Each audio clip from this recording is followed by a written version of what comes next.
नहमदुहु व नुसल्ली अला रसूलिहिल करीम अम्मा बाद फ़अऊज़ु बिल्लाहि मिनश शैतानिर रजीम बिस्मिल्लाहिर रहमानिर रहीम। डियर स्टूडेंट्स, अस्सलामु अलैकुम व रहमतुल्लाहि व बरकातुहू। Student, today inshallah we have to discuss statement of cash flows. That is chapter number 24 of your syllabus. ये बेसिकली IS 7 है, इंटरनेशनल अकाउंटिंग स्टैंडर्ड नंबर 7। अच्छा, अभी चूंकि आपका लेवल ऑपरेशनल लेवल है और ऑपरेशनल लेवल पे डेफिनेटली हमने फंडामेंटल अकाउंटिंग पढ़नी है। तो फंडामेंटल अकाउंटिंग में आपके टॉपिक्स कुछ ऐसे हैं जो आप यहाँ भी पढ़ रहे हैं और यही टॉपिक्स आप जाके इंशाल्लाह आगे ML2 में पढ़ेंगे। मैनेजर लेवल 2 का जो मैं अक्सर कहता हूँ FACR, मैं उसकी एग्जांपल इसलिए देता हूँ या कंपैरिजन इसलिए करता हूँ क्योंकि एक तो वो सेम मेरा रिलेटेड अल्हम्दुलिल्लाह सब्जेक्ट है, और ये जो आपका चैप्टर नंबर अभी मैंने कहा सिलेबस का 24 है, अल्हम्दुलिल्लाह 1 से लेके चैप्टर नंबर 23 तक लास्ट वीक में हमारा मुकम्मल हो गया था। इसको इंशाल्लाह आज हम डिस्कस करेंगे और स्टेटमेंट ऑफ कैश फ्लो आपको बताऊंगा इसमें क्या क्या चीजें होती है आपके लेवल पे। देखिए, इसमें एक चीज तो मैंने देखा है कि कुछ MCQs मॉक में बड़े टेक्निकल हैं। मैं समझता हूँ वो लेवल आप लोगों का नहीं होना चाहिए। मतलब इस वक्त आप लोगों का लेवल चूंकि ऑपरेशनल लेवल है, आप लोगों का बैकग्राउंड जो पेपर में अपेयर होते स्टूडेंट वो नॉन कॉमर्स वाले होते, तो डेफिनेटली हम इसको एक इनिशियल लेवल पे कवर करेंगे। ज्यादातर मैं इसमें आपको थ्योरेटिकल कॉन्सेप्ट दूंगा और प्रैक्टिकली अगर जब मैं MCQs थोड़ा बहुत डिस्कस करूंगा तो एक जर्नल आईडी आपको वहां दे दूंगा। आज मेरा फोकस होगा इस टॉपिक के जो थ्योरेटिकल कॉन्सेप्ट्स है, मतलब कैश फ्लो बनाते वक्त क्या प्रोसेस होता है, कैश फ्लो में एक्टिविटीज है उसका क्या कॉन्सेप्ट है, कैश फ्लो में कौन सी ट्रांजेक्शन कहाँ रिकॉर्ड की जाती है उसका क्या कॉन्सेप्ट है, और ये सारी चीजें इंशाल्लाह हम डिस्कस करेंगे।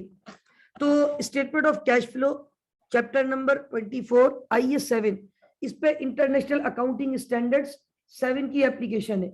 और जब आप बड़े हो जाएंगे इंशाल्लाह और आप लोग जो है वो ML2 में पहुंचेंगे तो वहां आप लोग इसको बहुत डिटेल से पढ़ेंगे, क्योंकि ये वहां पे बहुत ही डिटेल से पढ़ाया जाता है और वहां ये डेफिनेटली आपका एक बहुत इंपॉर्टेंट पार्ट होता है। Now statement of cash flow, अगर मैं कैश फ्लो की बात करूं ना तो फ्लो में दो फ्लो हो सकते हैं, इन फ्लो भी हो सकता है और आउटफ्लो भी हो सकता है। यानी इस टॉपिक में we have to discuss cash inflows and cash outflows. इसमें कैश फ्लोज में इनफ्लो भी होता है और कैश फ्लो में आउटफ्लोज भी हो सकते हैं, यानी कैश का आना और कैश का जाना, कैश का इनफ्लो और कैश का आउटफ्लो। कंपनी का जब ईयर एंड आता है तो कंपनी जब अपनी एनुअल रिपोर्ट बनाती है जिसमें कंपनी अपनी statement of profit and loss बनाती है, स्टेटमेंट ऑफ फाइनेंशियल पोजीशन बनाती है, तो एक और स्टेटमेंट बनाई जाती है जिसका नाम क्या होता है, स्टेटमेंट ऑफ कैश फ्लो। अब ये स्टेटमेंट ऑफ कैश फ्लो जब कंपनी बनाती है तो कंपनी क्या करती है कि पूरे साल का कैश का इनफ्लो और पूरे साल का कैश का आउटफ्लो उस स्टेटमेंट में बताती है। यानी कैश कहां कहां से आया और कैश कहां कहां पे हमने इस्तेमाल किया, कैश का इनफ्लो और कैश का आउटफ्लो। अब आप लोग परेशान हो जाएंगे कि सर ये कैश तो पता नहीं कहां कहां इस्तेमाल किया, कहां कहां गया, कहां कहां से कैश रिसीव हुआ, ये तो बड़ा मुश्किल काम है। इन शॉर्ट कैश की रिकंसिलिएशन होती है वो, यानी कैश का ओपनिंग बैलेंस अगर 5 लाख था और कैश का एंडिंग बैलेंस 7 लाख हो गया, कितने से बढ़ गया, ये 2 लाख रुपए का नेट इंपैक्ट आप कैलकुलेट कर रहे होते हैं कैसे इंक्रीज हुआ। तो अब इसको बेसिकली किस तरीके से कवर किया जाए, इसमें पहले मैं आप लोगों को कुछ चीजें यहाँ पे शेयर करना चाहूंगा। असल में according to international accounting standards इसमें बेसिकली जो है ना वो कुछ चीजें हैं जो मैं आपको यहाँ पे डिस्कस करूंगा, कुछ डेफिनेशन है, उन डेफिनेशन पे बात करूंगा और फिर उसके हिसाब से कुछ कॉन्सेप्ट है, इंशाल्लाह वो कॉन्सेप्ट मैं आपको दूंगा। तो एक मिनट में जरा कुछ according to international accounting standard 7 कुछ डेफिनेशन होती है, उसके ऊपर पहले मैं फोकस कर रहा हूँ। और उसमें 5 चीजें हैं जो कि हमने डिस्कस करनी है। नंबर 1, कैश किसको कहते हैं, कैश से क्या मुराद है। Number 2, cash and cash equivalent का एक कॉन्सेप्ट होता है, उसके ऊपर बात की जाएगी। और नंबर 3 जो है फिर इस पे operating activities, number 4 investing activities और नंबर 5 फाइनेंसिंग एक्टिविटीज। तो ये जो एक्टिविटीज है इसको समझना भी बहुत ज्यादा जरूरी है। तो अब हमारे पास यहाँ पे मैं एक चीज आपको, एक मिनट होल्ड कीजिएगा,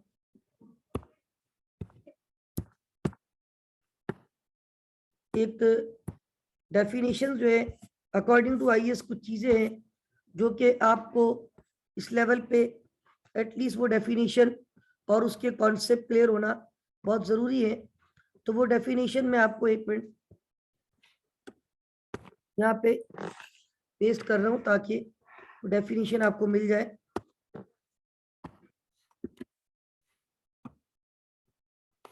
अच्छा, ये मैंने यहाँ पे कुछ डेफिनेशंस कॉपी की है, इनके ऊपर बहुत ज्यादा फोकस होगा आज।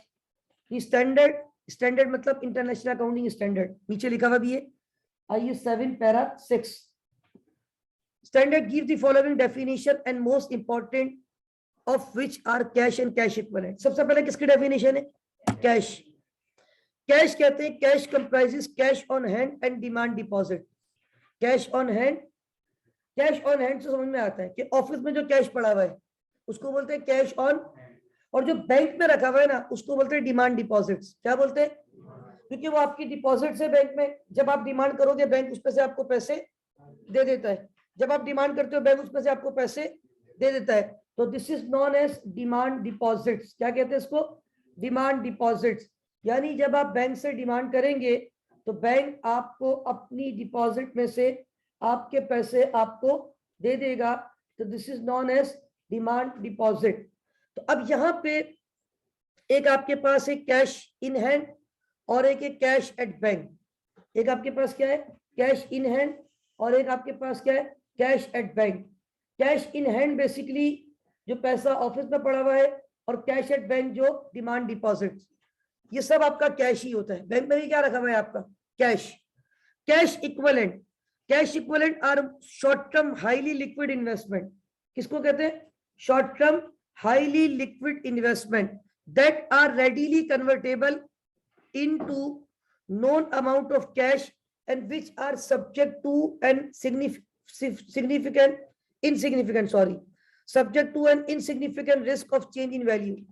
असल में देखिए, एक तो मैंने कहा कैश जो कहाँ पड़ा हुआ है आपके पास ऑफिस में, और एक कैश आपके पास कहाँ पड़ा हुआ है। इसके अलावा शॉर्ट टर्म इन्वेस्टमेंट होती है, यानी जो फॉरेन कैश में क्या हो सकती है, जैसे आपने कहीं इन्वेस्टमेंट कर दी, किसी कंपनी के शेयर खरीदी है, वो शेयर फॉरेन मार्केट में आप सेल भी कर सकते हैं, तो वो फॉरेन किस में कन्वर्ट हो सकते हैं, कैश में। कुछ लोग जो है वो मार्केट में, अभी तो आपको नहीं पता, थोड़ा सा आप जब और ज्यादा फाइनेंशियल कॉन्सेप्ट पढ़ेंगे तो आपको आगे बताया जाएगा। फाइनेंशियल इंस्ट्रूमेंट्स होते हैं, फाइनेंशियल मार्केट्स होती है, तो फाइनेंशियल मार्केट्स में आप इन्वेस्टमेंट करते हैं, शॉर्ट टर्म इन्वेस्टमेंट होती है 2 महीने की, 3 महीने की, और उन शॉर्ट टर्म इन्वेस्टमेंट में कोई बहुत बड़ा रिस्क आपके पास नहीं होता। लिखा हुआ है short term highly liquid investment, liquid इसलिए कि ये फॉरेन कैश में convert, that are readily convertible to known amount of cash, जो किस पे कन्वर्ट हो सकती है, and which are subject to an insignificant risk of change in value. बहुत सारे लोगों का प्राइस बॉन्ड होते हैं, वो क्या करते हैं, जरूरत पड़ती है प्राइस बॉन्ड बैंक में ले जाते हैं, वो कैश हो जाते हैं, किसी को दे देते हैं, वो कैश कर लेता है। तो देखिए ये भी आपका readily convertible into known amount of cash, मतलब वो छोटी सी इन्वेस्टमेंट, वो शॉर्ट टर्म इन्वेस्टमेंट जिसमें रिस्क भी कम से कम हो, और जो फॉरेन किस पे कन्वर्टेबल हो, कैश में, तो उसको भी कैश ही माना जाता है। उसको भी क्या माना जाता है, उसको बोलते हैं cash and cash equivalent. Cash equivalent क्या कहा जाता है, वो कैश इक्विवेलेंट का पार्ट है, वो भी कैश के बराबर एज्यूम किया जाता है। किसके बराबर, कैश के बराबर। तो एक डेफिनेशन हो गई कैश की। Cash comprises cash on hand, जो ऑफिस में पैसा है, डिमांड डिपॉजिट्स विद बैंक, जो पैसा कहां पे रखा हुआ है, बैंक में। Cash equivalent, short term highly liquid investment that are readily convertible into known amount of cash and which are subject to an insignificant risk of change in value, जो छोटी मोटी मैंने एग्जांपल दी। अच्छा, अब आ जाए कैश फ्लोज। किस्म के बहाव है, दो किस्म के फ्लोज है, एक होता है कैश इनफ्लो और एक होता है कैश। तो inflows and outflows of cash and cash equivalent. Cash equivalent का क्या मुराद है, जो कैश के इक्वल हो, कैश के बराबर हो। शॉर्ट टर्म इन्वेस्टमेंट भी कैश ही है। यानी अब तीन बातें हो गई, कैश जो ऑफिस में पड़ा हुआ है, कैश बैंक में पड़ा हुआ है, और वो शॉर्ट टर्म इन्वेस्टमेंट जो फॉरेन किस पे कन्वर्टेबल हो, कैश में। तो ये सब किसके जुमरे में आती है, कैश के। ठीक है, आगे आ जाए, ये तीन एक्टिविटीज ये बड़ी कोर है। अब यहाँ पे मैं बहुत ज्यादा फोकस करूंगा इन तीन एक्टिविटीज पे। असल में कैश की डेफिनेशन आपको समझा दी, कैश एंड कैश इक्विवेलेंट आपको समझा दिया। कैश से क्या मुराद है, cash in hand and demand deposit. What is demand deposit, जो कैश एट बैंक है। मैं लिख देता हूं वहां पे ताकि आपको याद रहेगा। डिमांड डिपॉजिट से मुराद cash at bank, bank account में भी क्या रखा हुआ है आपका, कैश। इसके अलावा यानी एक कैश ऑफिस में पड़ा हुआ है, एक कैश बैंक पे पड़ा हुआ है, और एक आपने मार्केट में शॉर्ट टर्म क्या कीजिए, वो इन्वेस्टमेंट ऐसी है जो हाईली लिक्विड है, फॉरेन किस में कन्वर्टेबल है, और उसमें रिस्क भी बहुत, मतलब उसकी वैल्यू के गिरने का चांस बहुत कम है। अब जैसे प्राइस बॉन्ड है, वो तो जितने के उतने के ही रहते हैं, ठीक है ना, जितने के हैं उतने के ही रहते हैं। आप अपनी बैंक अकाउंट में भी डिपॉजिट करवा सकते हैं, जिस तरह आप कैश जमा करवाते हैं, आपने प्राइस बॉन्ड डिपॉजिट कर दिया, वो आपके अकाउंट में पैसा आ जाएगा। तो देखिए ये हाईली लिक्विड है, readily convertible into known amount of cash. अब आ जाए, अब बिजनेस को तीन हिस्सों में ब्रेक किया गया है। कितने हिस्सों में, अच्छा एक डेफिनेशन और थी, कैश फ्लोस क्या होता है, तो कैश इनफ्लो और कैश किसका, कैश का और कैश इक्विवेलेंट का। अब कैश की जब बात करूंगा तो दोनों आ जाएंगे। कैश से मुराद cash on hand, cash at, और कैश इक्विवेलेंट पे जो अदर्स हैं। Got it. अब आ जाए, जब मैंने बात बोली थी, देखिए कैश फ्लो में तीन एक्टिविटीज है। कितनी एक्टिविटीज है, number one is operating activity. कौन सा है, असल में IAS 7 ने कैश फ्लो बनाने के लिए आपकी जिंदगी बड़ी सुकून में कर दी, और उसने कहा कि आप जब कैश फ्लो बनाने बैठेंगे तो पूरे साल में पता नहीं कहां कहां से पैसे आए और पता नहीं किस किस को पैसे, तो ये सारा हिसाब किताब करना बड़ा एक टफ टास्क हो जाएगा आपके लिए। उसने बोला अपनी बिजनेस को तीन हिस्सों में ब्रेक कर दो। कितने हिस्सों में, नंबर वन इज ऑपरेटिंग, कौन सी, नंबर टू इज इन्वेस्टिंग, कौन सी, नंबर थ्री इज फाइनेंसिंग, कौन सी एक्टिविटी, फाइनेंसिंग। तो पहले हम कौन सी एक्टिविटीज को डिस्कस करेंगे, ऑपरेटिंग। देखिए व्हाट इज ऑपरेटिंग एक्टिविटी या व्हाट आर ऑपरेटिंग एक्टिविटीज। जब आप बिजनेस में इन्वेस्टमेंट करते, जब आप अपना बिजनेस कर रहे हैं, जो आपकी रूटीन एक्टिविटीज है ना, कौन सी एक्टिविटीज, रूटीन। अब मैं आपको मिसाल देता हूं, फाइनल अकाउंट मैंने आपको पढ़ा दिया, पढ़ लिया फाइनल अकाउंट। फाइनल अकाउंट में सबसे पहले क्या आती है, सेल। ऑपरेटिंग एक्टिविटीज कहते हैं जो आपकी मेन रेवेन्यू प्रोड्यूसिंग एक्टिविटीज है, जो आपकी मेन रेवेन्यू प्रोड्यूसिंग एक्टिविटीज, जो आपकी day to day business operation, जो आपका day to day business. Sale आप रोजाना करते हैं या नहीं करते, परचेज भी ऑनगोइंग हो रही होती है, ठीक है, ऑपरेटिंग एक्सपेंस भी रोजाना पे कर रहे होते हैं। तो देखिए ये जो आपकी ऑपरेटिंग एक्टिविटीज है, अगर मैं इसकी डेफिनेशन पे जाऊं, इधर देखिएगा, सिर्फ ऑपरेटिंग को देखिएगा अभी, are the principal revenue producing activities. अभी मैंने क्या कहा था, main revenue producing of the entity and other activities that are not investing, और जो इन्वेस्टिंग ना हो, फाइनेंसिंग ना हो, वो कौन सी एक्टिविटीज है। अब मैं आपको एक मिसाल देता हूं कि ऑपरेटिंग एक्टिविटीज में क्या क्या चीजें आती है। नंबर वन, आपकी जो sale and purchase of goods, sale of goods, जब गुड्स को सेल करते हो गुड्स या सर्विस जो भी आपकी है, तो क्या पैसा आता है आपके पास? इनफ्लो। जब परचेज करोगे गुड्स को तो पैसा आएगा या जाएगा? परचेज ऑफ गुड्स और सर्विसेज। अच्छा ये बताए, असल में ये कॉन्सेप्ट पता है क्या है? मैं आपको साइट में एक चीज बना के दिखाता हूं। हम इनकम स्टेटमेंट बनाते थे तो हम कहते थे सेल, सेल में से क्या माइनस करते थे? तो हम कहते थे gross profit. Am I right? अब ये सेल क्या आ गई? Operating activity. क्योंकि ऑपरेटिंग एक्टिविटीज क्या है? जो routine main revenue producing activity, sale से तो आपकी रेवेन्यू जनरेट होगी। अच्छा, कॉस्ट ऑफ गुड्स सोल्ड, ये परचेज की कॉस्ट है, ये आपकी परचेज की कॉस्ट है। माइनस किया तो आपके पास क्या आ जाता था? ग्रॉस प्रॉफिट में से क्या माइनस करते थे? Operating expenses. अब जरा पॉइंट टू बी नोटेड है। पॉइंट टू बी नोटेड क्या है कि ऑपरेटिंग एक्सपेंसेस माइनस किए, तो इसका मतलब है ऑपरेटिंग एक्सपेंस, तो नाम ही काफी है। ये कौन से एक्सपेंसेस है? तो ये कौन सी एक्टिविटी होगी? ऑपरेटिंग एक्सपेंसेस है। ये भी तो रूटीन पे है, हर महीने सैलरी देनी है, हर महीने बिजली का बिल देना है, हर महीने मंथली टैक्स अगर आप देते हैं वो देना है, हर महीने आपको जो है वो रूटीन एक्टिविटीज में जो आपके ट्रांसपोर्टेशन की कॉस्ट है, एडवर्टीजमेंट की कॉस्ट है, इंश्योरेंस के एक्सपेंस है, ये सब पे करने। अच्छा, ऑपरेटिंग एक्सपेंस, अब सुनिएगा आगे, माइनस करने के बाद एक आंसर आता है पीबीआईटी। क्या आता है? Profit before interest and tax. Profit before, अब ये आपका लेवल आगे आएगा। उसके बाद इंटरेस्ट एक्सपेंस माइनस होता है, एक जगह मैंने पढ़ाया भी था। और इंटरेस्ट माइनस करो तो फिर आता है पीबीटी। क्या आता है? Profit before tax. उसमें से क्या माइनस करो तो फिर आपके पास क्या आता है? NP. What is NP? Yes, NP मतलब नया पाकिस्तान नहीं है, this is net profit, right? अच्छा, अब ये जो स्टेटमेंट है ना, बेसिकली ये एक्टिविटी सारी ऑपरेटिंग है। इनफैक्ट मैं यहां भी लिख रहा हूं इंटरेस्ट पेड, ये भी कौन सी एक्टिविटी है? ऑपरेटिंग। इसी तरह टैक्स पेड, ये भी कौन सी एक्टिविटी है? भाई जब आपने ऑपरेटिंग प्रॉफिट कमाया तभी तो आपको क्या देना उस प्रॉफिट पे? प्रॉफिट कहां से कमाया? ऑपरेशन से। ऑपरेशन से फिर आपको उस पर क्या देना है? टैक्स।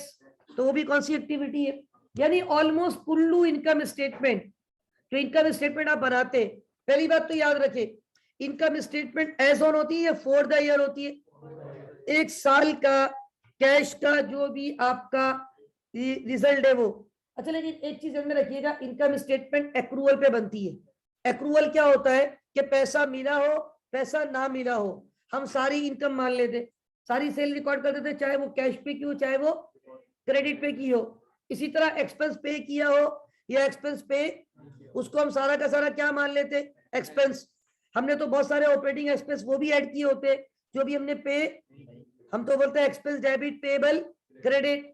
बहुत सारी हमारी परचेज में वो वैल्यू जिसकी पेमेंट हमने अब तक की नहीं है। तो याद रखिए, कैश फ्लो प्योरली कैश के कॉन्सेप्ट पे बनेगा। किस पे बनेगा? यानी जितना कैश आया और जितना कैश, चाहे वो कैश इस साल का हो चाहे वो कैश पिछले साल का आपने कोई पे किया हो। बहुत दफा ऐसा होता है पिछले साल का एक्सपेंस अगले साल पे कर रहे हैं तो अगले साल के कैश फ्लो में जाएगा। आने वाले साल का एडवांस में आज कोई एक्सपेंस पे कर रहे हैं वो भी इस साल के कैश फ्लो में जाएगा।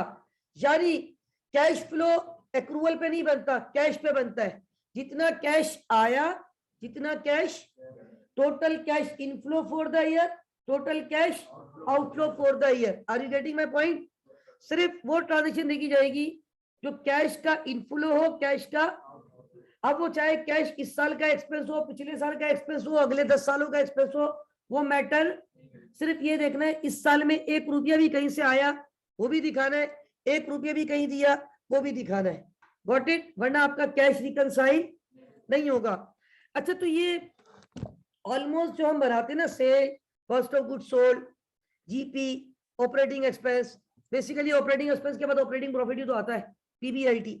उसमें से इंटरेस्ट माइनस करो पीबीटी, टैक्स माइनस करो PAT, profit after tax, not Pakistan Awami तेरी। तो PAT is what? Profit after tax, right? और एनपी या नेट प्रॉफिट, तो ये दोनों नाम है। इसको एनपी भी कहते हैं और इसको और पीएटी भी कहते हैं, प्रॉफिट आफ्टर टैक्स।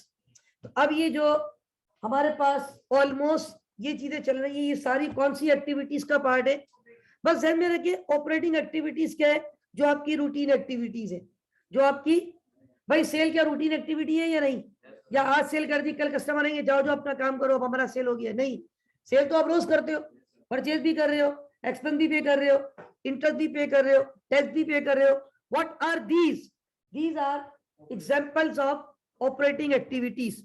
अगली एक्टिविटी है हमारे पास कौन सी? Investing activities. अब देखिए ये इन्वेस्टिंग एक्टिविटीज से क्या मुराद है? बेसिकली ये जो आपकी इन्वेस्टिंग एक्टिविटीज है, यहां पे सिर्फ दो चीजें हम सामने रखेंगे. नंबर 1, नॉन करंट एसेट की सेल और purchase, sale oblique purchase of non current asset, sale oblique purchase of non current asset. अब पहली बात तो ये, क्या नॉन करंट एसेट आपने कभी इनकम स्टेटमेंट पे दिखा है, सॉसी पे दिखा है, एसओपीएल पे? नहीं, क्योंकि एसओपीएल पे कितने खिलाड़ी आते हैं आयशा? कौन कौन थे शाहनवाज? रेवेन्यू और, तो इसका मतलब है नॉन करंट एसेट ऑपरेटिंग जो आपकी एक्टिविटी है. अब नॉन करंट एसेट, एक और चीज यहाँ पे आएगी, sale oblique purchase of long term investment. कौन सी इन्वेस्टमेंट?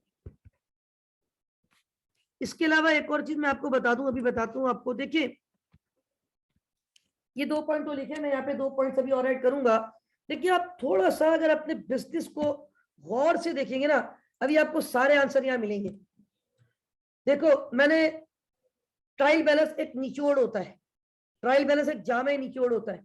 पूरे साल के दौरान आप बिजनेस करते हैं, पूरे साल के दौरान आप बिजनेस करते हैं.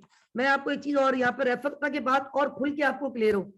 हम कहते हैं यार accounting is the language of business, ये शायद बात मैंने पहले भी की है. और बिजनेस के अंदर हमारे सामने क्या होती है? ट्रांजैक्शन.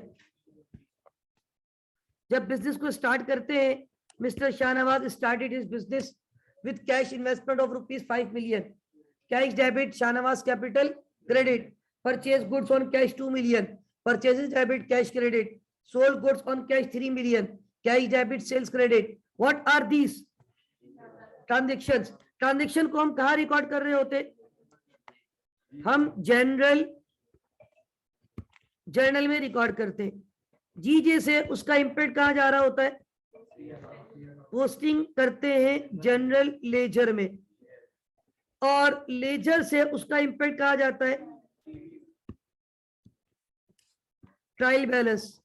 और ट्रायल बैलेंस में एक सुनिएगा बात प्लीज गौर से, ट्रायल बैलेंस पे इंपैक्ट जाता है. ट्रायल बैलेंस के बाद हम करते हैं एडजस्टमेंट्स. क्या करते हैं? एडजस्टमेंट्स.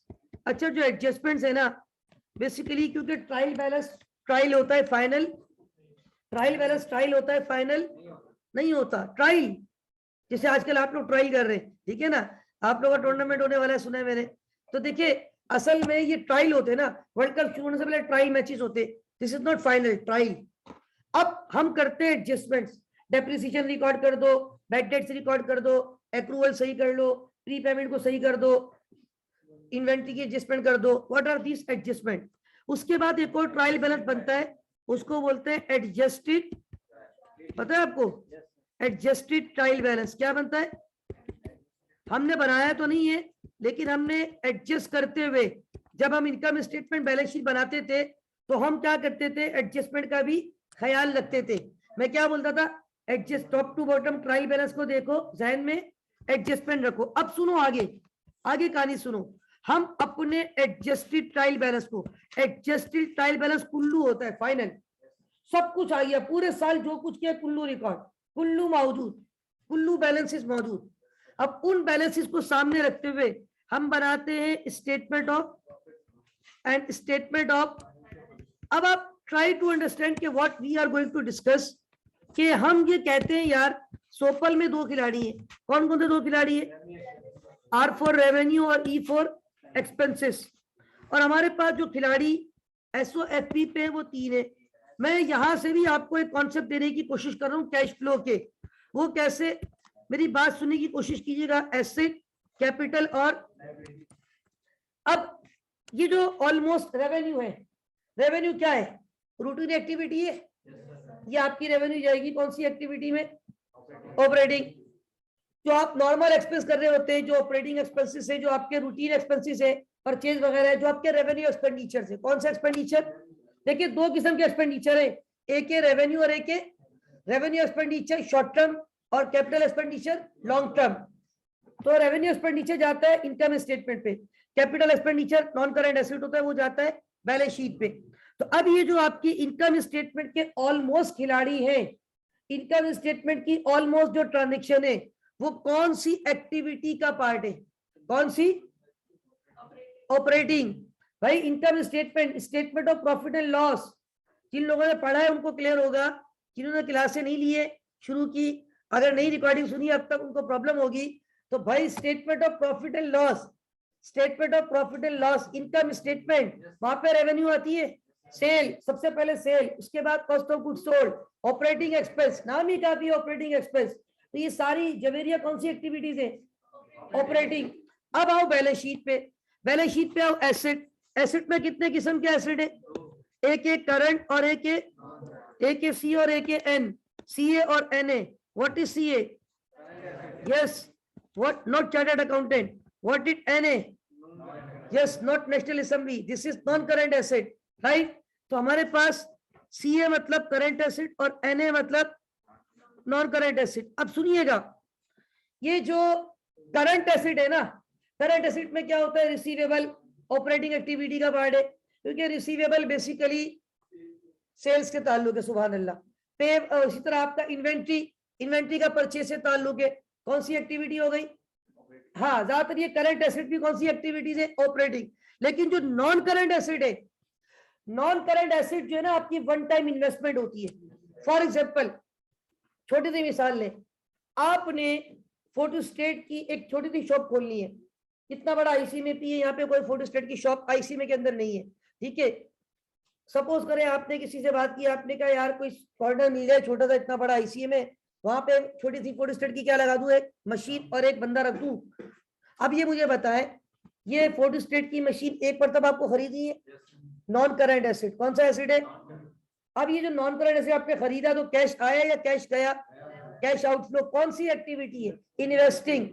कौन सी एक्टिविटी है? इन्वेस्टिंग। अब फिर आपने एक और मशीन खरीदी, इन्वेस्टिंग। क्या रोजाना खरीदोगे मशीन? ये वंस इन अ ब्लू, मतलब कभी कभी ट्रांजेक्शन होती है। 4 साल हो गए आपको बिजनेस करते हुए, हर साल एक मशीन ली थी, कितनी मशीन हो गई? 4। अब जो सबसे पुरानी मशीन थी वो बहुत पुरानी हो गई है, उसको आपने डिस्पोज ऑफ कर दिया। अब ये नॉर्मल सेल नहीं है, ये नॉर्मल सेल, ये डेप्रिसिएशन वाले चैप्टर की जो मैंने पढ़ाई थी ना, disposal of non current asset, उससे पैसा आ गया, तो ये ऑपरेटिंग एक्टिविटी नहीं है। कौन सी एक्टिविटी है? यानी कि sale and purchase of non current asset, sale and purchase of, ये कौन सी एक्टिविटी है? इन्वेस्टिंग। कौन सी एक्टिविटी है? इन्वेस्टिंग। नॉन करंट एसेट को बेचना, नॉन करंट एसेट को खरीदना, ये कौन सी एक्टिविटी है? क्योंकि नॉन करंट एसेट आपकी वन टाइम इन्वेस्टमेंट होती है। आपने क्लासरूम बनाया, फर्नीचर ला के रख दिया, स्प्रिट लगा दिए, रोस्टर रख दिया, ये व्हाइट बोर्ड लगवा दिया, मल्टीमीडिया लगा दिया, कंप्यूटर रख दिया, ये सारे कौन से एसेट है? क्या ये रूटीन रोजाना खरीदने पड़ते? वन टाइम इन्वेस्टमेंट, कैश गया, अब इसमें तो कुछ पुराने हो जाएंगे, बेच दोगे, कैश आएगा। ये कौन सी एक्टिविटीज है? इन्वेस्टिंग। इसी तरह मैंने लिखा है सेल और purchase of non long term investment. कौन सी इन्वेस्टमेंट? अब ये लॉन्ग टर्म क्या है? आपने किसी बैंक में पैसे रखवा दिए, आपने किसी कंपनी के लॉन्ग टर्म बेसिस पे शेयर खरीद लिए। अब लॉन्ग टर्म बेसिस पे शेयर खरीदना वो भी आपकी क्या है? इन्वेस्टमेंट। बैंक में पैसा रखवाना लॉन्ग टर्म बेसिस पे, करंट अकाउंट की बात नहीं कर रहा हूँ, फिक्स अकाउंट। वैसे तो अल्लाह सबको बचाए, कुल्लू हराम, उसमें इंटरेस्ट है, लेकिन चूंकि ये पार्ट है इसलिए मैं आपसे डिस्कस कर रहा हूँ। तो आपने बैंक में लॉन्ग टर्म पैसा रखवा दिए, deposit, long term investment, investing activity, कहीं किसी कंपनी में इन्वेस्टमेंट कर दी। अब जब आप ये इन्वेस्टमेंट करते हो ना, तो यहाँ पे आपको जहाँ पे शेयर खरीदे वो आपको क्या दे रहे होते? Dividend receive. आपको क्या मिलता है वहां से? Dividend receive. तो ये कौन सी एक्टिविटी हुई? क्योंकि डिविडेंड इन्वेस्टमेंट पे मिला। इसी तरह इंटरेस्ट रिसीव, जो बैंक में पैसे रखवाए, या बैंक के अलावा भी और भी तरीके होते हैं जहाँ पे लोग पैसा रखवाते और वो आपको उसके ऊपर क्या पे कर रहे होते? इंटरेस्ट। तो लॉन्ग टर्म एसेट को खरीदना और बेचना, नॉन करंट एसेट को, लॉन्ग टर्म इन्वेस्टमेंट खरीदना और बेचना, बाद दफा बेच भी देते हो, शेयर दोबारा बेच दिए तो पैसे वापस आ गए, खरीद लिए पैसे चले गए। तो लॉन्ग टर्म इन्वेस्टमेंट, बैंक में पैसे रखवा दिए, वापस निकाल लिए, पैसे आ गए, एक सर्टेन टाइम के बाद निकाल सकते, कंडीशन होती है। बहरहाल ये जो लॉन्ग टर्म इन्वेस्टमेंट है, नॉन करंट एसेट को खरीदना और बेचना, लॉन्ग टर्म शेयर्स या इन्वेस्टमेंट में खरीदो फरोख्त और वहां से जो इंटरेस्ट और डिविडेंड मिल रहा है, ये सारी कौन सी एक्टिविटीज है? इसका मतलब है, मैं भी कह रहा था यहाँ पे कुल्लू आपका ऑपरेशन मौजूद, मैं सिर्फ समझाने के लिए कर रहा हूँ, मतलब इसमें थोड़ा बहुत वेरी करेगा, लेकिन समझाने के लिए ऑलमोस्ट ये वाला पार्ट जो होता है वो कौन सा पार्ट होता है? वेरी गुड, कौन सा पार्ट होता है? ये ऑनगोइंग एक्टिविटीज है। अच्छा, करंट या नॉन करंट इन्वेस्टिंग कौन सा पार्ट है? ठीक है, एनसी लिख देता हूं, नेशनल काउंसिल नहीं है ये आपका, एनसी का मतलब होता है नॉन करंट। ठीक है, नॉन करंट एसेट, तो नॉन करंट एसेट कौन सा पार्ट है? इन्वेस्टिंग। कौन सा पार्ट है? इन्वेस्टिंग। करंट पे ज्यादातर जो चीज है वो कौन सा पार्ट होता है? ऑपरेटिंग, क्योंकि वो जो रिसीवेबल है सेल से ताल्लुक है और इन्वेंट्री है परचेज से ताल्लुक है, हाजा ऑपरेटिंग। अब जरा आगे आ जाए, कितने कितने खिलाड़ी रह गए? कैपिटल और लायबिलिटी। अच्छा, अब लायबिलिटी भी कितने किस्म की होती है? दो होती है, एक होती है करंट और एक होती है नॉन करंट। ठीक है, अच्छा अब बेसिकली ये है करंट और नॉन करंट। करंट लायबिलिटी भी ऑपरेटिंग का ही पार्ट है। किसका पार्ट है? क्योंकि करंट लायबिलिटी में मोस्टली क्या होगा? Account payable, salary payable, rent payable, ये सारे ऑपरेटिंग एक्सपेंस है। अच्छा, अकाउंट पेबल ऑपरेटिंग एक्सपेंस तो नहीं है, लेकिन अकाउंट पेबल का ताल्लुक परचेज से, परचेज का ताल्लुक कॉस्ट ऑफ गुड्स सोल्ड से, cost of goods sold operating business का पार्ट है, रूटीन एक्टिविटी है, तो ये भी ऑलमोस्ट किसके पार्ट होते हैं? ऑपरेटिंग। अच्छा, अब हमारे पास कितनी चीजें रह गई? दो, नॉन करंट लायबिलिटीज और कैपिटल। कैपिटल किसको बोलते हो? इन्वेस्टमेंट, लेकिन वो इन्वेस्टमेंट आपने खुद की है, वो आपकी फाइनेंसिंग है, वो आपकी कैपिटल जो है ना आपकी क्या है? फाइनेंसिंग। इस पे मैं आपको एक मिसाल, एक बहुत अच्छी चीज अभी समझाता हूं ताकि आपका कॉन्सेप्ट और क्लियर हो। और नॉन करंट लायबिलिटी भी आपकी क्या होती है? फाइनेंसिंग। नॉन करंट लायबिलिटी भी आपकी क्या होती है? पहली बात तो ये कि मैंने भी आपको फाइनेंसिंग एक्टिविटीज को मैं डिफाइन करूंगा तो फर्दर क्लियर होगी कि how we can say that कि जो हमारा कैपिटल पोर्शन है वो भी फाइनेंसिंग है और नॉन करंट लायबिलिटी है वो भी फाइनेंसिंग है। पहले तो मैं आपको ऑपरेटिंग डिफाइन कर चुका हूं, उसके स्टेप बता चुका हूं। सामने एक छोटी सी मैंने statement of profit and loss की एक फॉर्मेट बना के आपको एक्सप्लेन किया। आई होप कि ये बातें क्लियर है आपको। What about investing? क्या इन्वेस्टिंग भी क्लियर है? अब जरा इन्वेस्टिंग की डेफिनेशन भी पढ़ लो। डेफिनेशन कह रही है, investing activities are the acquisition यानी purchase and disposal, sale, disposal किसको बोलते हैं?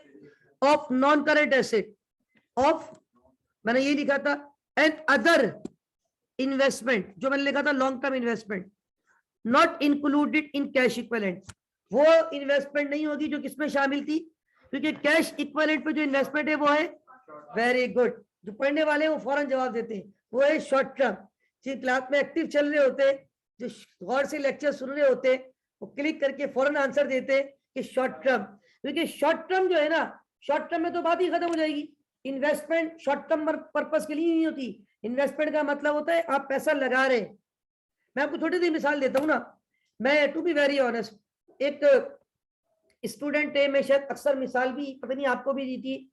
एक बच्चा है, वो बेसिकली है तो तबानीस का, और वो सीए कर रहा है वहां से, और उसने आईसीएमए सिटी कैंपस पे एडमिशन लिया है सिर्फ लाइब्रेरी को इस्तेमाल करने के लिए। रेहान कस्मानी सर्टिफाइड मेमन है वो, बिल्कुल आईसीएमए सिटी कैंपस की दीवार के साथ मस्जिद है, मैं समझता हूँ, और मस्जिद की दीवार के फौरन साथ जो बिल्डिंग है उस बिल्डिंग में वो रहता है।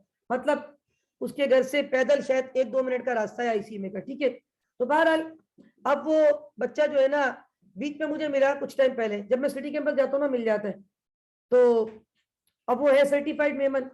अब वो उसने कहा कि सर मुझे जो है ना बिजनेस करना है छोटा मोटा, मैं और एक और स्टूडेंट का नाम लिया, मैं नाम उसका भूल रहा हूँ, दूसरे स्टूडेंट का ना, वो भी मेरा स्टूडेंट ही है, दोनों मेरे स्टूडेंट है। कहने लगा सर हम दोनों जो है ना अब ऑलमोस्ट अब हमारा ऑडिट फर्म शुरू हो रही है, हम चाह रहे हैं कुछ पैसे वैसे हैं, हम छोटा मोटा कोई बिजनेस सेटअप स्टार्ट करना चाह रहे हैं, तो आपसे मशवरा करना है और आप जो है ना मुझे एडवाइस दे कि हम किस तरह स्टार्ट करें, और हम ये वाला बिजनेस सोच रहे हैं और इस तरह हम किसी बंदे को रख लेंगे, वो बिजनेस दुकान संभाल लेगा।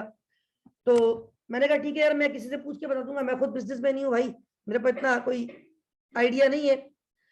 उसके बाद मैं घर चला गया। उसके बाद पीछे से उसके मैसेज आते रहे। आपको पता है बीइंग टीचर, आप लोग समटाइम समझते होंगे सर रिप्लाई नहीं कर रहे, टीचर को बहुत सारे मैसेज आ रहे होते, उसके लिए पॉसिबल नहीं होता हर बंदे को रिप्लाई करना।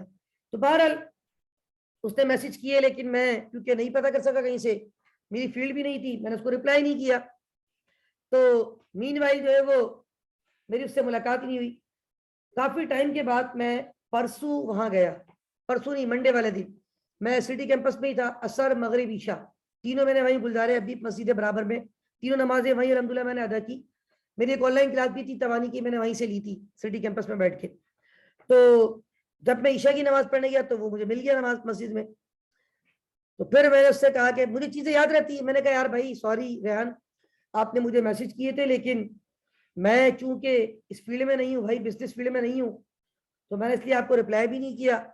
और आप क्या हुआ बिजनेस का, आपने काफी टाइम हो गया स्टार्ट किया नहीं किया? कहने का नहीं सर, बस फिर वो उस वक्त जोश था और बाद में ये कि जॉब लग गई, आर्टिकलशिप शुरू हो गई, तो फिर टाइम ही नहीं था, फिर नहीं की।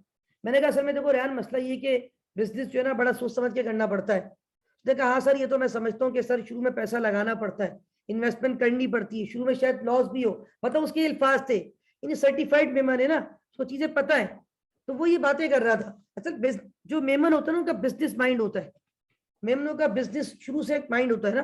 तो बहरहाल बात ये है कि हमारे पास क्लास में कौन है मेमन इस वक्त right now? No Memon is there, कोई भी नहीं मेमन? मेमन भाई प्रो वाला है। अच्छा, तो बहरहाल बात ये है कि अब अल्हम्दुलिल्लाह अल्लाह का शुक्र है मेमनों का बिजनेस माइंड होता है।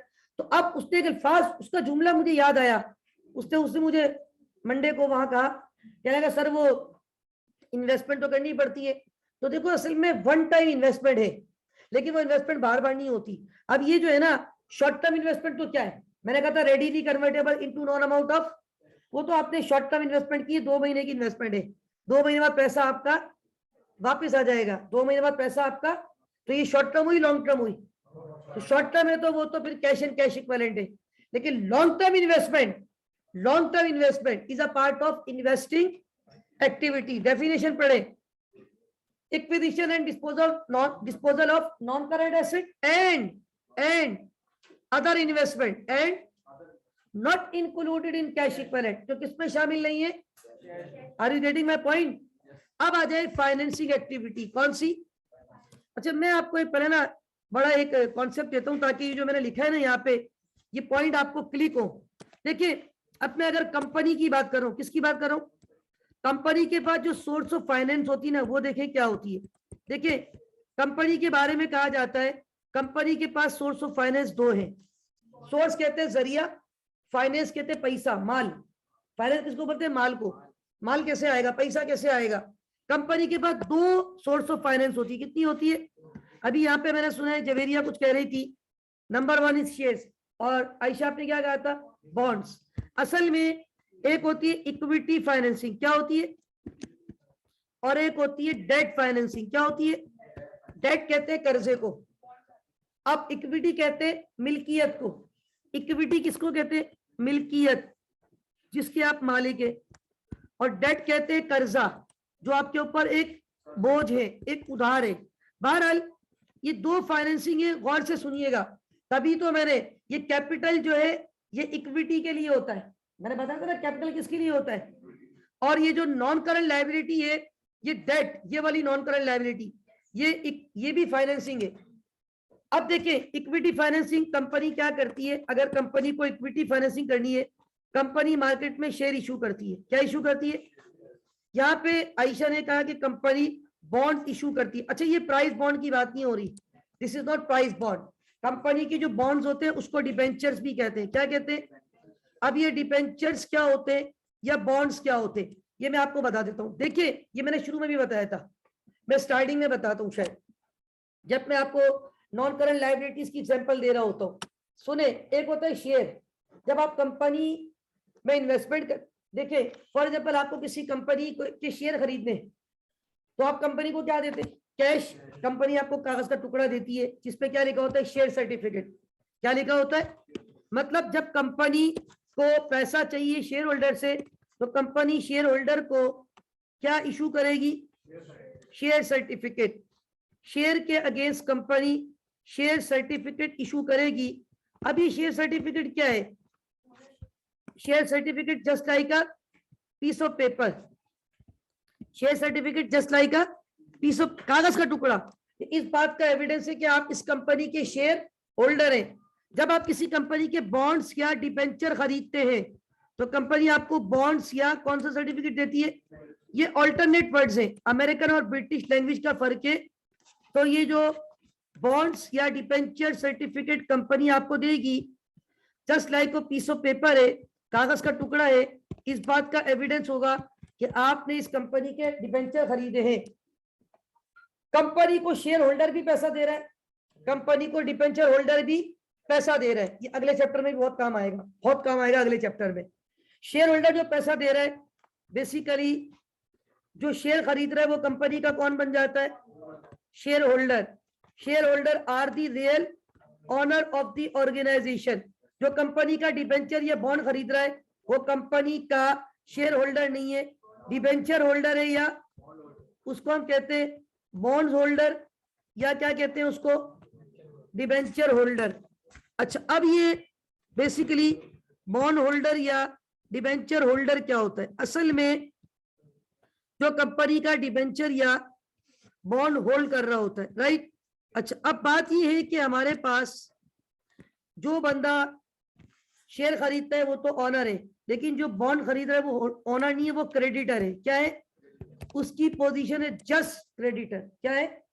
फॉर एग्जाम्पल हम लोग जहाँ जितने भी बैठे हुए, हमने किसी कंपनी के शेयर खरीदे, तो हम सारे कौन हो? Including the owner, shareholder. Shareholder are the real owner of the. यहाँ जो लोग बैठे हुए, हमने भी कंपनी को पैसा दिया। हमने जब कंपनी को पैसा दिया, कंपनी ने बोला cash debit share capital credit. हमारा पैसा कंपनी के पास गया, कैश आ गया, cash debit share capital, cash भी बढ़ गया, कैपिटल भी बढ़ गया। एसेट बढ़ता है, डेबिट कैपिटल बढ़ता है। कंपनी ने क्या कहा? Cash debit share capital. हम इन्वेस्टर हैं, हम अपनी बात नहीं कर रहे, हम कंपनी की। कंपनी के लिए फाइनेंसिंग एक्टिविटी, कंपनी ने फाइनेंस की एक सोर्स फेंकी मार्केट में। एक कंपनी ने मार्केट में क्या फेंका? Share certificate. हमने वो कागज का टुकड़ा लिया और दूसरा कागज का टुकड़ा कंपनी को फेंक दिया। कौन सा? बाबा कौन सी तस्वीर है? फाइनेंस। अच्छा, कंपनी को और भी पैसा चाहिए। अब कंपनी का थोड़ा पैसा किनसे ले लेते? Debenture holder. हर वक्त शेयर इशू करना मुनासिब, और शेयर की भी एक लिमिट है, एक हद तक इशू कर सकते हो। अच्छा, अब जो है वो आपने डिबेंचर इशू, इन लोगों ने कंपनी की क्या खरीद लिए? इन्होंने भी कंपनी को क्या दिया? पैसा। कंपनी ने कहा cash debit debenture payable credit, cash debit bonds payable credit. याद रखें, हमारा पैसा कंपनी वापस नहीं करेगी, वी आर ऑनर। हमारे पैसे को उसने लायबिलिटी नहीं बोला है। ये जो ऑनर है इसकी नेचर है कैपिटल। क्या नेचर है? और जो क्रेडिटर है उनकी नेचर है लायबिलिटी। इसकी नेचर क्या है? लायबिलिटी। अब कंपनी जो है, ये जो कंपनी को उन्होंने पैसा दिया है, कंपनी से पता है क्या कमिटमेंट करेगी? कंपनी बोलेगी ठीक है आप मुझे पैसा दो 5 साल के लिए। कितने साल के लिए? ये बिल्कुल वही कहानी है जैसे आप पैसा 5 साल के लिए कहाँ रखवा देते हो? बैंक में। 5 साल बाद बैंक आपका पैसा भी वापस करता है और हर साल आपको क्या देता है? इंटरेस्ट। तो इनको भी कंपनी हर साल क्या पे करेगी? इंटरेस्ट फिक्स होगा इनका, एक फिक्स अमाउंट है वो हर साल। और 5 साल के बाद, मतलब ये शॉर्ट टर्म नहीं होगा, 4 साल 5 साल 8 साल 10। हम तो कंपनी के, याद रखें हमने जो पैसा दिया हमें कंपनी देगी डिविडेंड। क्या देगी? और डिविडेंड जो है वो फिक्स नहीं होता, वो तो वेरिएबल होता है। क्योंकि याद रखें जो कंपनी डिविडेंड जिसको दे रही है ना, वो कंपनी का कौन है? ऑनर है। ऑनर का रिटर्न फिक्स नहीं होता, वेरिएबल होता है। मतलब जितना भी प्रॉफिट कंपनी कमाती है ना, पीएटी प्रॉफिट आफ्टर, वो सारा होता हम लोग का ही है। किसका होता है? शेयर होल्डर का। किसका होता है? इनका तो एक सिर्फ फिक्स लिमिटेड पार्ट होता है। यानी अगर हम लोगों ने कंपनी के शेयर खरीदे तो हम कंपनी के कौन हो गए? Owner, shareholder. We are owner, we are shareholder. इन लोगों ने कंपनी के क्या खरीदे? They are just creditor. ये लोग कौन है? Just creditor. इनकी पोजीशन कुछ नहीं है, they are just creditor. Company ने इनका पैसा लिया है, सिर्फ लाइबिलिटी की हद तक कर्जा है, 5 साल बाद इनका पैसा वापस करके इनको साइट में कर देंगे। इनकी हमारी बैलेंस शीट में कोई हैसियत, वी आर अल्हम्दुलिल्लाह owner, we are the shareholder equity, we are the owner of the organization, right. हमारा जितना भी प्रॉफिट है ना, प्रॉफिट आफ्टर टैक्स, वो सारा प्रॉफिट कहां पे ऐड हो जाते हैं? जाके रिटेन अर्निंग में। रिटेन अर्निंग का पैसा भी हमारा ही है, शेयर होल्डर का है। तो shareholder are the real worth of the organization, real owner of the organization, they are just creditor, they are not owner, they are just creditor, right. तो company इनका पैसा इनको वापस करेगी। तो याद रखिए, अब सुन ले गौर से, कंपनी के पास पैसा हासिल करने के फाइनेंस की बात कर रहा हूं, फाइनेंस रेज करने के कितने हिस्से हो गए? 2, इक्विटी फाइनेंसिंग और डेट फाइनेंसिंग। इक्विटी फाइनेंसिंग और डेट फाइनेंसिंग। इक्विटी के अगेंस्ट शेयर इशू करेंगे, वहां बॉन्ड्स या डिबेंचर, इनको शेयर सर्टिफिकेट देंगे, इनको डिबेंचर या बॉन्ड सर्टिफिकेट। ये आपके शेयर होल्डर है ऑनर, ये आपके डिबेंचर होल्डर है जस्ट क्रेडिटर, राइट। ये इनकी नेचर कैपिटल, इनकी नेचर ओनली लायबिलिटी। हमें तो डिविडेंड मिलेगा, इनको क्या मिलेगा? इंटरेस्ट। वो फिक्स है, हमारा वेरिएबल है, सूद है। ये वही सूद है, कुल्लू हराम अल्लाह सबको बचाए, राइट। अब सुने, हमारे पास ये जो मैं ऊपर बता रहा था, देखो मैंने पूरा आपको खोल के रख दिया चैप्टर कि रेवेन्यू और expense operating activities almost statement of profit and loss. Balance sheet item जो है, एसेट में करंट वाला पार्ट ज्यादातर ऑपरेटिंग है, नॉन करंट इन्वेस्टिंग है, क्योंकि वही तो आपकी इन्वेस्टिंग एक्टिविटी है। अच्छा, capital financing, shareholder financer है भाई आपका। शेयर होल्डर कौन है? फाइनेंसर, वो पैसा दे रहा है आपको, फाइनेंसर ये लोग भी है, लेकिन ये लोग बस क्रेडिटर की हद तक है। ये है ये वाले नॉन करंट लायबिलिटी वाले, कौन है ये लोग? Non current liability. और करंट लायबिलिटी ऑपरेटिंग। अब इसका मतलब है, जो मैं बात लिख रहा था, अगर मैं यहाँ पे लिखता हूं, अब कौन सी एक्टिविटी को डिफाइन कर रहा हूं? Financing activity. अब मैं फाइनेंसिंग एक्टिविटी की तरफ जब जाऊंगा, तो हमारे पास फाइनेंसिंग एक्टिविटीज में इधर देखिएगा, नंबर 1 इशुएंस ऑफ शेयर। कौन सी एक्टिविटी? जब आप शेयर इशू करोगे तो पैसा आएगा या नहीं आएगा? पैसा आएगा, इनफ्लो। कौन सी एक्टिविटी है? फाइनेंसिंग। आगे आ जाए, इशुएंस ऑफ डिबेंचर्स या बॉन्ड। इशुएंस ऑफ बॉन्ड्स या डिबेंचर, जब बॉन्ड इशू करोगे और डिबेंचर इशू करोगे तो पैसा आएगा या नहीं आएगा? आएगा, इनफ्लो। आगे सुने, रीपेमेंट ऑफ डिबेंचर या बॉन्ड। कंपनी हमारा पैसा तो वापस नहीं करेगी, याद रखना। Shareholder are the real owner, आपको पैसा चाहिए मार्केट में जाके बेच दो, लेकिन कंपनी इनका पैसा वापस, because they are just creditor, तो कंपनी इनका पैसा वापस करेगी। Repayment of bonds and debenture, तो जब कंपनी बॉन्ड्स और डिबेंचर्स की पेमेंट करेगी तो ये बताएं कि पैसा आएगा या जाएगा? कौन सी एक्टिविटी है? फाइनेंसिंग। मतलब शेयर होल्डर से रिलेटेड जो ट्रांजेक्शन हो रही है, इनसे रिलेटेड जो क्रेडिटर है, डिबेंचर होल्डर है, ये सारे ये हमारे फाइनेंसर है। शेयर होल्डर भी फाइनेंसर है, डिबेंचर होल्डर भी, ये दोनों कंपनी को पैसा दे रहे हैं। अब आप देखिएगा, अभी मैं एग्जांपल देता हूँ बड़ी अच्छी, इंशाल्लाह आपको क्लियर होगा। तो यहाँ पे डिविडेंड पेड, कंपनी जो हमें डिविडेंड पे करेगी, वो भी कंपनी, एक तो ऊपर डिविडेंड रिसीव, वो तो कंपनी को डिविडेंड रिसीव हो रहा है, कंपनी ने खुद का इन्वेस्टमेंट कर दी, वहां वो तो इन्वेस्टिंग एक्टिविटी, वहां से डिविडेंड आ रहा है, वो इन्वेस्टिंग है। लेकिन जो डिविडेंड कंपनी दे रही है वो कौन सी एक्टिविटी है? फाइनेंसिंग। कौन सी एक्टिविटी है? शेयर होल्डर का रिटर्न है ना, शेयर होल्डर तो फाइनेंसर है भाई, राइट, बड़ा फाइनेंसर है, की रोल है उसका अल्हम्दुलिल्लाह। Now come to the point, ये मैंने समझाने के लिए तीनों एक्टिविटीज बताई। ऑपरेटिंग में क्या क्या कैश इनफ्लो आउटफ्लो आएगा, इन्वेस्टिंग में क्या क्या कैश इनफ्लो आउटफ्लो आएगा, और फाइनेंसिंग में क्या क्या कैश का इनफ्लो और आउटफ्लो आएगा। कुछ मैंने आपको टाइटल भी लिखवा दिए, पूरी इनकम स्टेटमेंट, और इनफैक्ट मैंने आपको यहाँ पे, मैं इसका एक मिनट प्रिंट प्रीव्यू चेक कर लूं, मैंने यहाँ पे जो है वो इस पेज पे, ये खास तौर पे, अच्छा ये 2 पेज पे चला गया मेरे ख्याल, बहरहाल क्योंकि ये ज्यादा था तो ये चलो मैं इसको देख लूंगा बाद में। तो ये मैंने आपको काफी डिटेल यहाँ पे कॉन्सेप्ट दिया, और इसको मैं कोशिश करूंगा 2 अलग अलग पेज पे कर दूं, क्योंकि ये एक पहले फिर पूरा मैंने आपको कॉन्सेप्ट दिया ना, पूरा शुरू से बिजनेस शुरू किया, transaction, journal, ledger, trial balance, adjustment, adjusted trial balance से आपने बनाए। पहले फाइनल अकाउंट बनते फिर कैश फ्लो बनता है, अब आप देखें, फिर ये सारी एक्टिविटीज अलग अलग हुई। हमने देखा इनकम स्टेटमेंट बैलेंस शीट सामने रखी, ऑपरेटिंग अलग की, इन्वेस्टिंग अलग की, फाइनेंसिंग अलग की, एक चीज आपको समझा दी, और फिर यहाँ पे मैंने आपको सारे एग्जांपल ली दी। अब आज आखिरी डेफिनेशन पढ़ लें। Financing activities are the activities that result in change the size and composition of the equity capital share holder and borrowing of the entity long term liability holder just creditor, right. इनकी जो activities है, अब मैं आपको एक छोटा सा concept देता हूं ताकि बात और इंशाल्लाह अच्छी क्लियर हो जाए। देखिए, एक मैं आपको एग्जांपल देता हूं, बहुत गौर से सुनिएगा, बहुत इंशाल्लाह आपको ये एग्जांपल से मैं समझता हूं कि और अच्छे कॉन्सेप्ट क्लियर हो जाने चाहिए। सपोज करें मैं जो बात बताने की कोशिश कर रहा हूं, ट्राई टू अंडरस्टैंड कि what we are going to discuss.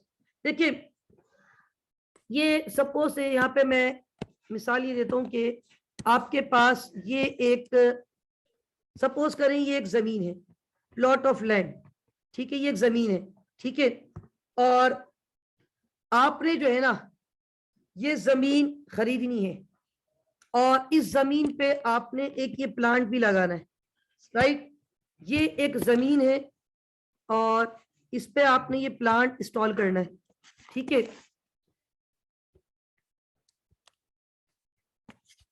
ये सपोज करता हूं, समझाने के लिए एक छोटी सी एग्जांपल दूंगा। ये है लैंड, एक जमीन है। देखिए, कंपनी के पास है ना प्रपोजल आते हैं, क्या आते हैं? प्रपोजल। आगे जाके आपको बड़ी डिटेल से, you are going to be a cost and management accountant, आपको बड़ी ये सारी चीजें सिखाई जाएंगी आगे। अच्छा, ये जमीन खरीदनी है और प्लांट लगाना है यहाँ पे। सपोज करें ये जमीन है 5 मिलियन की, कितने की है? 5 मिलियन की, और ये प्लांट है 2 मिलियन का, 20 लाख रुपए का। तो ये टोटल कितने की? आप 70 लाख की आपको करनी है इन्वेस्टमेंट। ये दोनों कौन सा एसेट है, करंट या नॉन करंट? ये रोज खरीदते हैं या वन टाइम इन्वेस्टमेंट है? जमीन वन टाइम खरीदती है, प्लांट वन टाइम लगाना है। अब आपको पैसे कितने चाहिए? 70 लाख रुपए। अब आप बैठे, मीटिंग हुई, सारे डायरेक्टर बैठे हुए, अब आपस में मशवरा किया, यार एक काम करते, हम जो पैसे हमें चाहिए ना उसको हम 2 फाइनेंसर से ले लेते हैं, हम मार्केट में फेंक देते हैं 5 मिलियन के शेयर्स, और हम मार्केट में फेंक देते हैं 2 मिलियन के बॉन्ड्स। तो हमारे पास शेयर्स इशू करने से पैसा आ जाएगा 50 लाख रुपए, और डिबेंचर्स या बॉन्ड इशू करने से कितना पैसा आ जाएगा? 20 लाख रुपए। अब आप देखिए, ये मीटिंग में फैसला हुआ, आपने अपनी सोच, कंपनी की जेब से कुछ नहीं जा रहा। देखिए आप गौर से, कंपनी ने कितने के डिबेंचर फेंक दिए मार्केट में? इन लोगों ने खरीद लिए, जस्ट क्रेडिटर। कंपनी ने कितने के शेयर फेंक दिए मार्केट में? 5 मिलियन, 50 लाख। हम लोगों ने शेयर खरीदी, वी आर ऑनर। लेकिन कंपनी के लिए ये दोनों कौन सी एक्टिविटीज है? वेरी गुड, कौन सी एक्टिविटीज है? ये है फाइनेंसिंग एक्टिविटीज। गौर से सुनिएगा, असल में पहले प्रपोजल आया, यार ये प्लॉट खरीदना है, यहाँ प्लांट लगाना है, 70 लाख रुपए चाहिए। बोले ठीक है, काम करते हैं, 50 लाख के शेयर इशू करते हैं, 20 लाख के डिबेंचर इशू करते हैं, पैसा आ जाएगा। फाइनेंस तो मौजूद है मार्केट में, कंपनी ने फाइनेंसर को इस्तेमाल किया, पैसा ले लिया, कैश आया, कैश इनफ्लो। हम पढ़ रहे हैं कैश फ्लो। ये कैश इनफ्लो कौन सी एक्टिविटी है? फाइनेंसिंग। कौन सी एक्टिविटी? फिर आपने ये जमीन भी खरीद ली, ये प्लांट भी, आपने प्लांट भी परचेज कर लिया और लैंड भी परचेज कर ली, ये दोनों चीजें आपने परचेज कर ली। जब आपने ये दोनों चीजें परचेज कर ली तो ये कौन सी एक्टिविटी हो गई? आपने ये प्लांट भी खरीद लिया, एक मिनट जरा, आपने ये प्लांट भी परचेज कर लिया और आपने ये जमीन भी परचेज कर ली, ये कौन सी एक्टिविटी हो गई? इन्वेस्टिंग हो गई।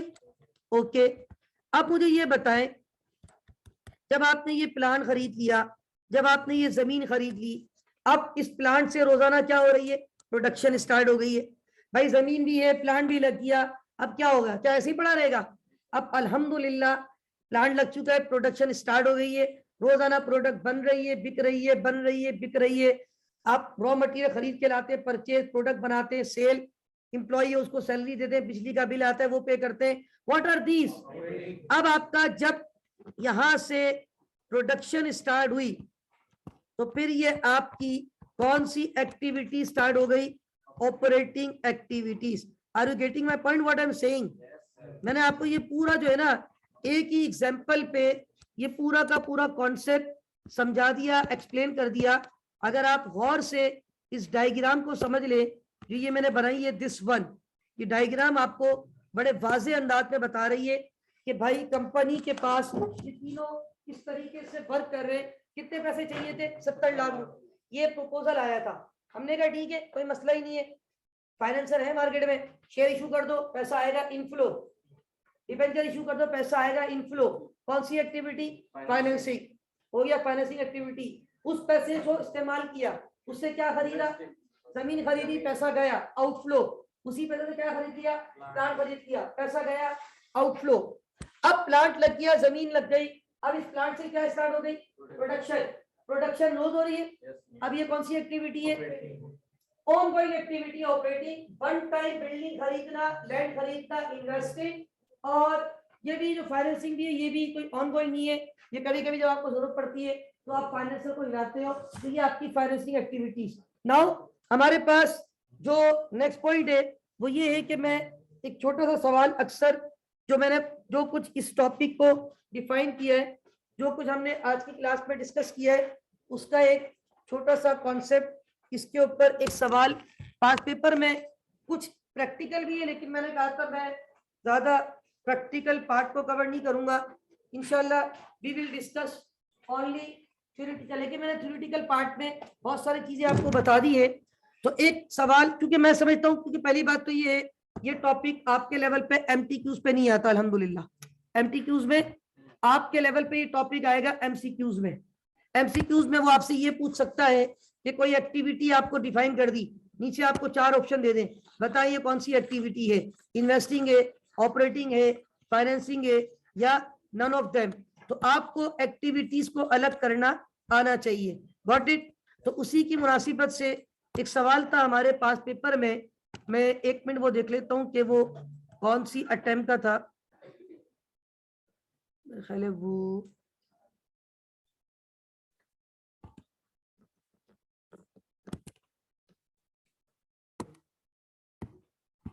उस सवाल हम देख लेते हैं, अगर मिल जाता है तो इंशाल्लाह उसको हम देखते हैं।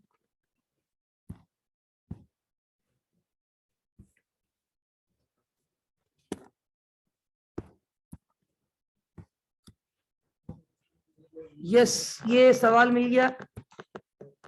प्लीज स्टूडेंट, ये सवाल पेपर में आया था और इसको हम डिस्कस करने जा रहे हैं। Please be silent, stop talking. ये सवाल आपको नजर आ रहा है? और अब आप देखिए इस टाइप की चीजें एमसीक्यूज में आपसे वो पूछ सकता है। सवाल में आपसे कहा जा रहा है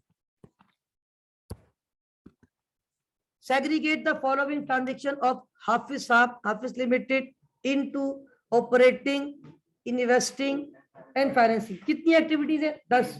आपको ये बताना था इसमें कौन सी इन्वेस्टिंग है, कौन सी ऑपरेटिंग है, कौन सी फाइनेंसिंग है। तो जो हमारे भाई क्विक क्लास में पहली हमारे जो पहली कौन सी है?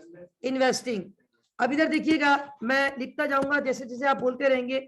Cash payment to acquire land for construction of new factory premises, investing activities. I लिख दूं? Cash received from the sale of goods and rendering services, routine activity है, operating, right. Cash proceed from disposal of old, investing. किसने कहा? Javeria, investing, you are right, क्योंकि non current asset की खरीदो फरोख्त। Cash proceed from issuance debentures, just creditor, okay, financing activity, इन्होंने पैसा दिया है। Cash repayment of amount borrow, अब यहाँ पे हाँ बोरो किया हुआ ना, फाइनेंसिंग है, ये वही लॉन्ग टर्म, इनकी पेमेंट कर दी, ठीक है। Cash payment to supplier of goods and services, operating. Issue of ordinary shares, financing. Cash paid on behalf of employees, operating expense, salary वगैरह। Payment to acquire intangible non current, कोई भी tangible हो intangible हो non current asset होना चाहिए, चाहे tangible हो चाहे, मैं वहां लिख देता हूँ स्लाइड पे। Charging of depreciation on plant, operating expense का पार्ट होता है, ऑपरेटिंग एक्टिविटी में एडजस्ट होता है, ये एडबैक होता है बेसिकली। बहरहाल ये मैं लिख देता हूँ कि नॉन करंट एसेट में चाहे टेंजिबल हो चाहे tangible as well as intangible, दोनों आ जाएंगे। अच्छा ये देखिए, अभी हमने इधर देखिएगा स्टूडेंट प्लीज, अभी जो आप लोगों ने क्वेश्चन अटेम्प्ट किया वो ये वाला था, देखिएगा ये पास पेपर का सवाल था और ये था अगस्त 2014 की अटेम्प्ट, एम आई राइट? अच्छा मैं इसका आपको जो वेबसाइट पे हमारे पास अगस्त 2014, यस अभी तक देखिएगा आप लोगों ने जो आंसर दिए हम उसको भी जरा क्रॉस चेक कर लेते हैं। लुक एट दिस, आप लोगों ने अगस्त 2014 और क्वेश्चन 5 का ये था, यस पहला आप लोगों ने क्या आंसर दिया था? इन्वेस्टिंग, फिर आप लोगों ने कहा था ऑपरेटिंग था, फिर आप लोगों ने कहा था ये इन्वेस्टिंग है, उसके बाद ये फाइनेंसर इन्वेस्टिंग, इनके पैसे वापस कर दिए इन्वेस्टिंग, पेमेंट ऑफ सप्लायर ये ऑपरेटिंग, शेयर इशू करना financing, cash paid on behalf of employees operating, और पेमेंट ऑफ इंटेंजिबल इन्वेस्टिंग, और डेप्रिसिएशन कौन सी है? अगर आप चाहें तो मैं ये आंसर भी वहां पे कॉपी कर दूं ताकि आपका जो है ये कॉन्सेप्ट और स्ट्रांग हो जाए। अच्छा भाई ये स्लाइड आपको इंशाल्लाह मिल जाएगी और आई होप के ये टॉपिक आप लोगों को समझ में आ गया होगा। नो डाउट टाइम हमारे पास लिमिटेड था, बट मैंने कोशिश की है कि लिमिटेड टाइम में आपके कॉन्सेप्ट बिल्ड किए जाएं एंड आई होप के ये कॉन्सेप्ट आपको क्लियर हो गए। How can we differentiate between operating, investing and financing, इसका मतलब है ये जो हमने टॉपिक पढ़ा है आज स्टेटमेंट ऑफ कैश फ्लो, इसमें जो असल आपका जो रोल है ना वो कौन कौन सी एक्टिविटीज का, ऑपरेटिंग, इन्वेस्टिंग, फाइनेंसिंग, आपको इन एक्टिविटीज को सेग्रीगेट करना आना चाहिए। Is that clear? तो मेरा ख्याल है ये टॉपिक सबको क्लियर हो जाना चाहिए। With this that's all for today. Allah हाफिज व नासिर, पाकिस्तान जिंदाबाद।